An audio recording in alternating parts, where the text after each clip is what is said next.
यीशु तरस में है वचन की सेवकाई में आप सभी श्रोताओं का स्वागत है। श्रोताओं, मैं परमेश्वर के पवित्र वचन को लेकर आप सभी के सम्मुख प्रस्तुत हूं कि परमेश्वर के पवित्र वचन को आप सभी के सम्मुख रख सकूं, ताकि परमेश्वर के वचन के द्वारा आप सभी आशीषित हो सके। बाइबल से आज मैं इस मुद्दा में आप सभी के सम्मुख बात को मैं रखूं। परमेश्वर दया का धनी है। श्रोताओं, यदि आपके जीवन में दया की आवश्यकताएं हैं तो परमेश्वर दया का धनी है और बड़ी तरह से भरकर आपके जीवन के उस पहलुओं पर दया करेंगे और परमेश्वर के दया के कारण आप आशीषित हो जाएंगे। बाइबल इस बातों को बतलाते हैं। इफिसियों के पत्री वचन 2 अध्याय 4 पद, परमेश्वर दया का धनी है। श्रोताओं, यदि परमेश्वर से आप दया चाहते हैं तो उसके निकट आकर हम पुकार सकते हैं कि प्रभु मेरे जीवन में आप दया कर। यदि आप बीमार हैं तो परमेश्वर के दया के लिए पुकार सकते हैं। यदि आपके जीवन में भौतिक रूप से घटी है तो परमेश्वर को आप पुकार सकते हैं, कह सकते हैं प्रभु मेरे भौतिक जीवन में आशीष दे और बढ़ती दे, और परमेश्वर बड़ी तरस से भरकर आप पर दया करेंगे। यदि आपके जीवन में या परिवार में आत्मिक बेदारी की घटी है तो आप परमेश्वर से पुकार सकते हैं, प्रभु मेरे परिवार में आत्मिक बेदारी भेज दीजिए, और परमेश्वर बड़ी तरस से भर करके दया के कारण आपके जीवन में उस बेदारी को भेज देंगे। परमेश्वर के पवित्र वचन बतलाते हैं इस बातों को। मरकुस रचित सुसमाचार 10 अध्याय 46 वचन से 52 पद तक बाइबल इस बातों को बतलाते हैं। तिमाई का पुत्र बर्तिमा एक अंधा भिखारी था। वो यरीहो के मार्ग किनारे बैठ कर को भीख मांगा करता था। श्रोताओं, और किस प्रकार से प्रभु यीशु मसीह यरीहो शहर के चारों तरफ जब अपने उस बड़े मिरेकल कार्यों को कर रहे थे, रास्ता से आने जाने वाले लोग के द्वारा उस चर्चा को सुनते थे और उन्हें भी इच्छा होती थी कि मैं भी प्रभु के पास होता और मैं भी छुटकारों को प्राप्त करता। लेकिन एक दिन की बात है, प्रभु यीशु मसीह उसी मार्ग में होकर गुजर रहे थे। एक भीड़ की कोलाहल हो रही थी और इस प्रकार से प्रभु यीशु मसीह ने उस मार्गों में होकर जब जा रहे थे, और तब उस बर्तिमाई उस अंधा भिखारी जो भीड़ के कोलाहल को सुन करके इस बातों को कहा कि क्या हो रहा है। कुछ लोगों ने उससे कहा कि प्रभु यीशु मसीह नासरी इस मार्ग में होकर गुजर रहे हैं, जा रहे हैं। इतने ही सुनना दे रही था कि उस भिखारी बर्तिमाई जोर से चिल्लाने लगा और कहने लगा, हे दाऊद की संतान मुझ पर दया कर, हे दाऊद की संतान मुझ पर दया करो। मेरे प्रिय श्रोताओं, लोगों ने उससे डांटा कि चुप रहो ऐसे करके, लेकिन वो और भी जोर से चिल्लाने लगा कि हे दाऊद की संतान मुझ पर दया करो, हे दाऊद की संतान मुझ पर दया करो। मेरे प्रिय श्रोताओं, बाइबल इस बातों को बतलाते हैं, मनुष्य तो चेहरे को देखता है लेकिन परमेश्वर हृदय को देखता है। और किस प्रकार से व्याकुल हृदय से बर्तिमाई पुकार रहे थे उस दया के लिए, प्रभु यीशु मसीह ठहर गए और प्रभु यीशु मसीह ने कहे कि उससे बुलाओ मेरे पास। और लोगों ने उनके पास इस बातों को कहा कि चलो प्रभु यीशु मसीह तुम्हें बुला रहे हैं।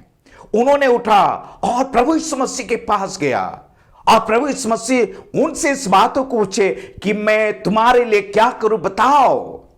और उस अंधा भिखारी बर्तिमाई ने इस बातों को कहा, हे प्रभु मैं भी देखने लगूं, मेरी आंखों को खोल दीजिए, मैं देखने लगूं।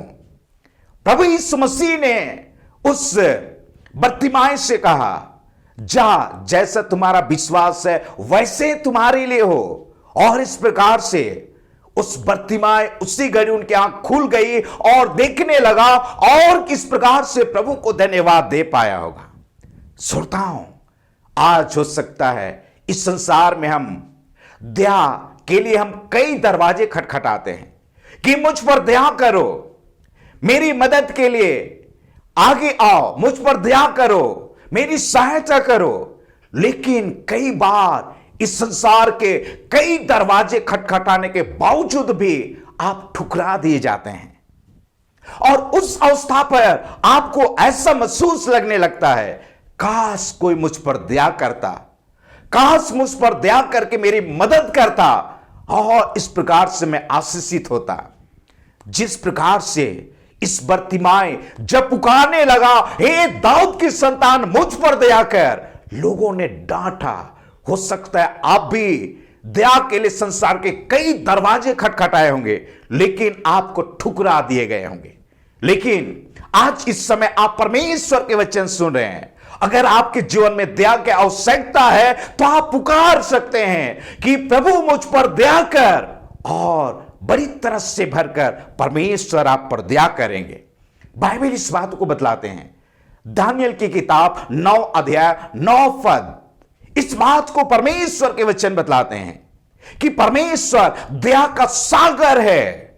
मेरे प्रिय श्रोताओं, जिससे हम था नहीं लगा सकते, वो दया का सागर है, और आपकी मदद के लिए उनके हाथ बढ़ेंगे और इस प्रकार से आपको सहायता प्रदान करेंगे।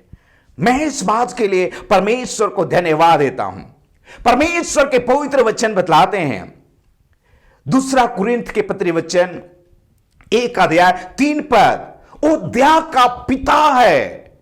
श्रोताओं, जब हम उसके निकट आते हैं, और बाइबल बतलाते यूहन्ना 1 अध्याय 12 वचन, जब हम उसके निकट आते हैं और उसके संतान बन जाते हैं, और हमारा वो स्वर्गीय पिता है, और उससे हम दया के लिए पुकारते हैं, प्रभु मुझ पर दया करो, और परमेश्वर बड़ी तरस से भरकर वो दया करते हैं, और उसके दया के कारण आप आशीषित होते हैं। श्रोताओं, मैं प्रभु को इस बात के लिए धन्यवाद देता हूं। और परमेश्वर को जब आप पुकारते हैं, आप पर वो दया करते हैं, और उसके दया को पाकर जब आप आशीषित हो जाते हैं, तो परमेश्वर आपसे उम्मीद करते हैं कि आप भी एक दूसरे पर दया करें, ताकि परमेश्वर आपके जीवन में और अधिक अधिक दया प्रकट कर सके। प्रभु यीशु मसीह पहाड़ी देश में इस बातों को बतलाए। मत्ती रचित समाचार 5 अध्याय 7 पद, धन्य है वे जो दयावंत हैं, क्योंकि उन पर दया की जाएगी। श्रोताओं, आपके जीवन में परमेश्वर जो दया प्रकट किए हैं, उस दया में होकर आप एक दूसरे को भी दया कर सकते हैं, दया से उसकी मदद कर सकते हैं, दया से उसकी सहायता कर सकते हैं, ताकि परमेश्वर आपके जीवन में और अधिक दया करेंगे, क्योंकि वो दया का पिता है, वो दया का धनी है, दया का सागर है, और इस प्रकार से आप आशीषित होंगे। श्रोताओं, आइए मैं आप सभी के लिए परमेश्वर से प्रार्थना करूं, जो दया का पिता है, और आपके जीवन में बड़ी तरस से भरकर वह आशीष प्रदान करेंगे। और वो दया का धनी है, जो परमेश्वर आपके जीवन में बड़ी तरस से भरकर वो दया का धनी होने के कारण आपके जीवन में आशीष प्रदान करेंगे। आइए मैं आपके लिए प्रार्थना करूं।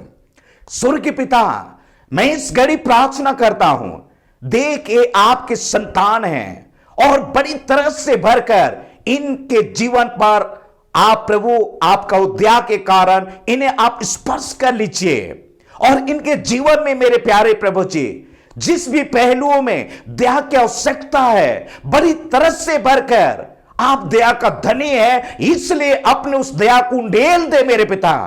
देखिए आपके संतान हैं, और उस दया के लिए संसार के कई दरवाजे को खटखटाया कि मुझ पर दया करो, मुझ पर दया करो, लेकिन अब तक इनके जीवन में वो दया प्रकट नहीं हो पाई। पर मेरे पिता, इस संदेश को सुनकर आपसे पुकार है कि स्वर्गीय पिता मुझ पर दया कर, और बड़ी तरस से भरकर इन श्रोताओं के जीवन पर दया करके इनके जीवन में उन आशीष को उड़ेल दे जिन बातों की इनके जीवन में आवश्यकता है, और उन बातों को प्राप्त कर आपको धन्यवाद दे पाए। धन्यवाद स्वर्गीय पिता, ओ दया का धनी पिता, मैं आपको धन्यवाद देता हूं। प्रार्थना मसीह यीशु के नाम में मैं मांगता हूं, सुनिए, दया से ग्रहण कर लीजिए। आमीन।